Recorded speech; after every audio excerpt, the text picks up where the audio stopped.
Israël, comment ça marche? Vous allez adorer comprendre Israël. Israël, comment ça marche? Sur Studio Kalita. Eh bien oui, sur Studio Kalita, on parle de plein de sujets différents et là, on en profite puisque nous avons un professionnel de la santé. Alors, il n'est pas médecin, bien sûr, mais presque. Allez, il est consultant, en tout cas, dans le domaine public et privé, dans tout ce qui concerne la médecine, on va dire, en Israël. Il s'appelle Laurent Chimouni. On est ravis de l'accueillir. Ça va? Très bien. Ouais. Très bien. Bon, alors aujourd'hui, on va parler des maisons de santé. Mais qu'est-ce que c'est que cette traduction israélienne? Alors, c'est quoi les maisons de santé israéliennes? En fait, voilà, c'est ce qu'on appelle en fait une mirpa en hébreu. D'accord. Et ça existe en France ou pas? alors, j'ai cru comprendre que c'est des dispensaires en fait? Voilà, exactement. C'est un modèle qui commence à être sérieusement aussi a sérieusement intéressé, je crois, les autorités françaises, le ministère de la Santé. Parce que ça avait existé pendant un moment en France. Exactement. Et puis abandonné, ça revient sur... Ça revient à la mode du fait, je crois, de manque de moyens et de médecins. Donc, on essaie de regrouper, en fait, tous les moyens possibles dans des maisons de santé en France. En Israël, en tout cas, le système, il est déjà conçu de la sorte. En fait, c'est un vieux système, comme on le sait. La Coupat Olim Clalit, qui est la plus grande Coupat Olim d'Israël, a été fondée en 1911. Et c'était déjà en fait la première mirpa, le premier dispensaire qui a été ouvert par la Coupat Olim pour des besoins particuliers. Et puis, ce système, au fil des années, s'est développé. Il y a eu 3 autres Coupat Olim qui ont été fondées. Chacun, d'ailleurs, c'est intéressant parce qu'elles ont chacun un but aussi bien particulier. La Clalit, la Histadrout a monté ses mirpot pour les kibbutzim, pour les gens qui travaillaient pour les agriculteurs, pour les employés. Après, la Maccabi a été montée par des médecins allemands qui cherchaient du travail ou à donner en tout cas une médecine allemande en Israël. Et après, on a eu la Léomite qui était en fait une Coupat Olim qui était basée sur des valeurs de révisionnistes, en fait. Et donc, d'ailleurs, elle est toujours très présente dans les Yehuda et Shomron, et elle est tout le temps là, très présente à ce niveau-là, jusqu'à maintenant. Et puis, il y a la Meouchedet qui était censée, à la base, donner aussi des soins aux résidents des grandes villes, en fait. Il y a des professions libérales. Elle est tout le temps aussi, c'est toujours, Meouchedet est restée d'ailleurs une Coupat Olim très intime comme ça, et très urbaine. C'est jusqu'à maintenant comme ça. Et maintenant, il faut comprendre que depuis 1995, il y a une nouvelle loi sur la santé. Le système de santé, jusqu'alors, jusqu'en 1995, déposait le bilan. Il était en très mauvaise santé, le système de santé. Et puis en 1995... C'était mal géré. Très mal géré. On pouvait donner à la fin ce qu'on pouvait donner au niveau des services, mais la qualité déjà était très mauvaise, et puis il y avait de moins en moins de services. Et puis c'était payant. Les personnes qui ne pouvaient pas payer. C'est ça qui a entraîné un espèce pas de préjugés, mais disons une rumeur, on va dire, en tout cas, c'était justifié, il faut bien dire à l'époque, d'un mauvais système, d'un mauvais suivi au quotidien de la médecine israélienne. De dire que oui, la médecine de pointe, quand on avait quelque chose de très grave, c'était au niveau, mais lorsque il fallait un suivi quotidien, on va dire. Généralement, je suis d'accord avec vous, mais sur ce point-là, non. D'accord. Et je pense que jusqu'en 1995, le gros problème du système, il n'était pas forcément de qualité, il était surtout mal géré à l'époque. D'accord.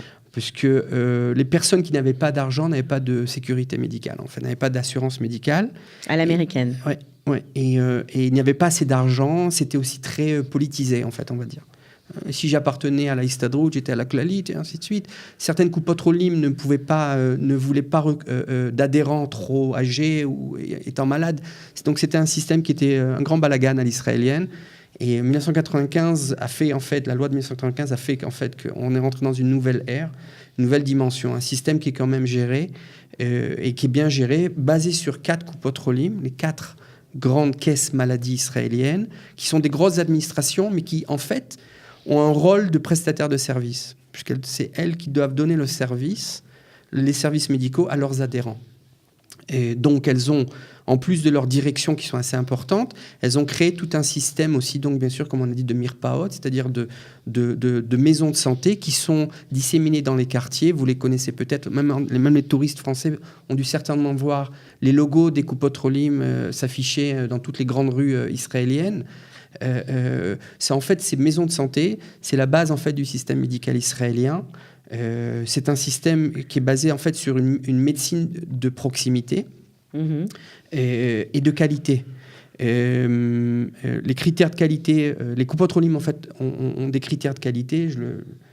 Ayant travaillé dans les coupotrolim, je peux vous dire qu'en tout cas, il y a une grande importance dans la qualité des services. Les médecins sont notés en fonction des critères de qualité de service qu'ils ont à remplir. Le personnel médical est tout le temps vérifié. Il apprend beaucoup aussi. Ce système, depuis 1995, a beaucoup évolué. Puisqu'à l'époque, quand on voulait faire un scanner, c'était des attentes énormes, avec très peu de possibilités de faire un scanner. Alors que maintenant, un scanner, c'est quand même plus disponible qu'avant. C'est moins compliqué de recevoir. C'est toujours pas ça, mais en tout cas, par rapport à ce à quoi on a été habitué en France, mais disons que c'est mieux, puisque les appareils, en général, tournent 24 heures sur 24. Exactement. On peut prendre un rendez-vous pour un scanner à 4 heures du matin. C'est le critère d'efficacité israélien. Voilà, et donc il faut rentabiliser les appareils. Les Olim sont souvent très surpris de ce genre de rendez-vous quand ils reçoivent. À 2 heures du matin, aller faire un scanner. Oui. Donc ils se disent, attends, ils sont fous. Mais non, ils ne sont pas fous, ils rentabilisent les appareils pour que ce soit très efficace. Alors, ces dispensaires, on va dire, en maison de santé, apparemment, on est expert en Israël. On va importer ce système ailleurs, dans d'autres pays. Alors, le système israélien, je pense qu'il c'est un système qui est déjà performant, il est reconnu. Moi-même, l'ayant proposé et expliqué à certains dirigeants de ministères de la Santé de pays africains qui ont été extrêmement surpris de ce système et qui sont d'ailleurs dans une dynamique maintenant de copier peut-être même ce système et de créer un système de maison de santé en Afrique. Parce qu'une maison de santé, elle vous permet d'avoir... D'abord, c'est un point reconnu, sûr, avec des moyens, avec un équipement et un personnel qualifié. Donc, vous savez que vous avez un point de service dans tel ou tel village ou telle ville. Et puis, ça vous permet, grâce à une technologie particulière informatique, de centraliser les données. Et pour des pays comme en Afrique, où les distances sont très importantes, ça peut être quelque chose qui permet d'avoir une certaine gestion plus précise des soins médicaux qui sont donnés dans des villages lointains. Donc ça, c'est une chose qui était intéressante à voir. Et je pense que même en France, j'ai cru comprendre que la maison de santé, c'est quelque chose qui intéresse. Et alors, on a beaucoup à donner. Alors, vous avez dit que le système était vraiment très structuré. Comment ça se passe en termes de moyens financiers ? Est-ce qu'il y a de la place ? Par exemple, je pense à des investisseurs français ou peut-être médecins aussi qui ont réussi, qui sont en fin de carrière, qui ont parfois des laboratoires, des cliniques, et qui veulent venir en Israël, mais c'est très compliqué à réaliser, à concrétiser. Et puis, bien sûr, ils n'ont peut-être pas envie de retourner médecins avec de la patientèle, etc. Au quotidien, mais faire des choses un peu plus peut-être investir et amener leur expertise, leur savoir-faire. Est-ce qu'il y a de la place pour eux dans ce système très structuré ? Okay. Alors, il faut bien comprendre quand même que le système médical israélien est en grande partie dirigé par les coupotrolim, les caisses maladies. Okay. C'est elles qui font la pluie et le beau temps en fait en Israël, selon aussi les dires bien sûr du ministère de la Santé et du ministère des Finances qui est omniprésent dans toutes les décisions. Ça, c'est quelque chose d'important à comprendre. Maintenant, étant moi-même, bien sûr, confronté à ces problèmes, à cette problématique-là, je travaille aussi dans un domaine qui est ce qu'on appelle la médecine privée. Cette médecine privée-là, en fait, elle est rentrée dans le domaine médical en israélien du fait des fois de manque de moyens ou d'une certaine rigidité en fait du système. Et, il s'est créé tout autour de ces coupotrolim, de ces caisses maladies, un certain nombre de maisons de santé, d'instituts médicaux qui sont là pour aider les coupotrolim dans certaines démarches médicales, dans certaines procédures que les coupotrolim ne peuvent pas faire par elles-mêmes. Cet argent privé qui est en train de rentrer dans le système public, c'est une grande opportunité, je pense, pour le système public. C'est aussi un système public qui est en train de dire peut-être pas trop non plus. Il y a une certaine réticence dans cette démarche-là. Mais je ça pense s'ouvre, que c'est en train de changer. Mais on le voit déjà, il y a des grands groupes d'assurance médicale qui se sont alliés à certains hôpitaux privés, par exemple, parce qu'il y a un besoin, parce que la médecine publique ne donne pas tout ce qu'elle doit donner, il y a un réel besoin. Je pense que des personnes, des Olim de France qui veulent investir en Israël dans le système médical, il y a des possibilités. Mais encore une fois, là je dis quand même, il faut faire attention, parce que c'est un système qu'il faut comprendre, il faut connaître. Bien sûr. Et venir et penser... faire un copy-paste, copier-coller France-Israël, non.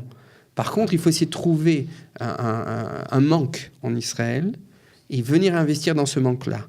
Alors, vous m'avez raconté une histoire très touchante et en même temps très dynamique, tout à fait dans la move israélienne. C'est un jeune homme, assez, je crois, 35 ans, quelque chose comme ça, aux urgences dans un hôpital du sud d'Israël, l'hôpital très connu, je crois. Soroka. De Soroka, avec sa fille, et il est resté 4 heures aux urgences de cet hôpital en se disant mais c'est pas possible. Et donc, bien forcément, avec un grand sens de l'observation, il a regardé autour de lui, il a dit c'est pas possible, il faut faire quelque chose, il faut changer. Et donc, il l'a fait. Et il l'a fait. C'est typique israélien, un jeune garçon qui avait à l'époque 31 ans, 32 ans. Il a donc, du fait de cette histoire qui lui a paru pas normale, il a réfléchi, il s'est dit je vais faire quelque chose dans ce domaine-là. Et donc il a pris contact avec moi, on a parlé, on s'est connus, on a pensé à propos de ces investissements qui sont privés, de créer une plateforme de pré-urgence à Beersheva. Une plateforme de qualité, bien sûr. Avec un espèce de TEREM qui n'existe pas dans le sud du pays. TEREM, ce sont des centres d'urgence. On en a déjà parlé ici pour désengorger les urgences des hôpitaux. Voilà. Alors, les coupotes-rolim, selon la loi en Israël, ne sont pas obligées de donner un service après 19h le soir. Exact. Par contre, elles doivent donner une solution à leurs adhérents. Cette solution, elle peut être le miyun, c'est-à-dire les salles d'urgence dans les hôpitaux. Mais ces urgences-là, elles peuvent être payantes. En ce moment, une urgence peut coûter de l'ordre de 870 ou 900 shekels.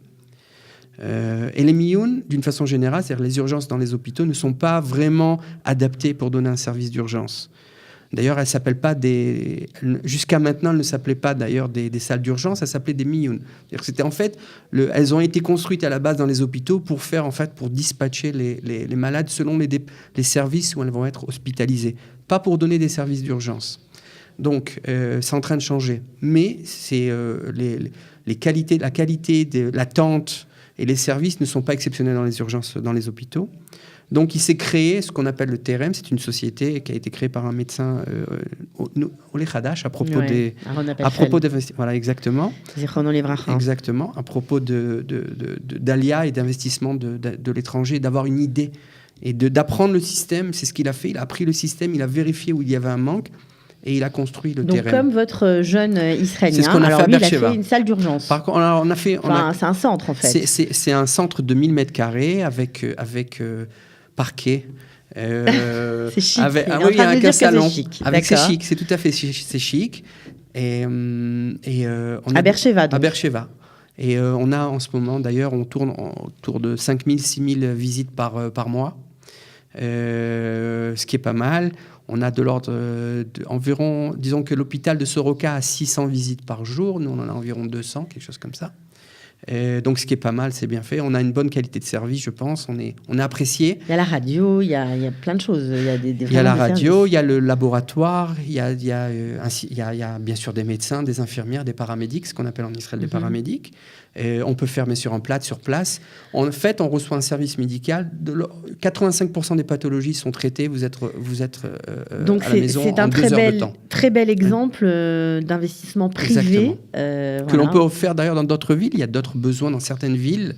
Par exemple, Netanya, par exemple, où il y a un manque. Il y a des pré-urgences. Du même type ? Il y a des petites pré-urgences, mais qui ne sont pas encore à la hauteur de ce qu'il faut, à la hauteur du besoin. Par exemple, Netanya, c'est un grand centre urbain qui a besoin. Donc, si on arrive à identifier le besoin, je vais essayer de résumer, le besoin en investissement dans le système de santé israélien, si on connaît les mécanismes de ce système, si on a des moyens, des idées, On peut le faire. On peut le faire, ou par intermédiaire des coupes Otrolim, ou par intermédiaire de création de systèmes privés uniquement et avoir des accords avec des hôpitaux. Beaucoup de choses sont possibles. Bah écoutez, moi ça me plaît, hein, j'aime bien, Ouais. j'aime bien ce genre de défis. de rencontres, de défis, mais oui, tout à fait. Très bien. Bon, j'imagine aussi qu'il y a des échanges, bien évidemment, entre les médecins israéliens fait. qui vont se former en France. En ça, France. ça, on en a Tout à fait. souvent entendu parler, et puis ça peut nouer des rapports, etc., entre les praticiens voilà, des différents pays. Merci d'être venu. Voilà, j'espère que Merci à vous vous. aurez donné une autre perspective à nos professionnels de santé en France qui se demandent comment concrétiser voilà, leur Qui- alia. Qu'ils prennent contact. On peut vous et appeler, donc. ils peuvent m'appeler et On va laisser on, votre. on essaiera de votre, trouver des vos solutions coordonnées. pour les demandes. Et Voilà. faut En essayer. plus, on vous a trouvé un professionnel en français, mais on est trop Tout à bien fait. chez Qualita, vraiment Extraordinaire. bravo. D'accord. Non, je plaisante, mais en tout cas, je suis sûre que vous allez faire des heureux. Merci beaucoup, Laurent. À J'espère. bientôt. Toda Rabba. Israël, comment ça marche? Vous allez adorer comprendre Israël. Israël, comment ça marche? C'est tout de suite sur Studio Kalita.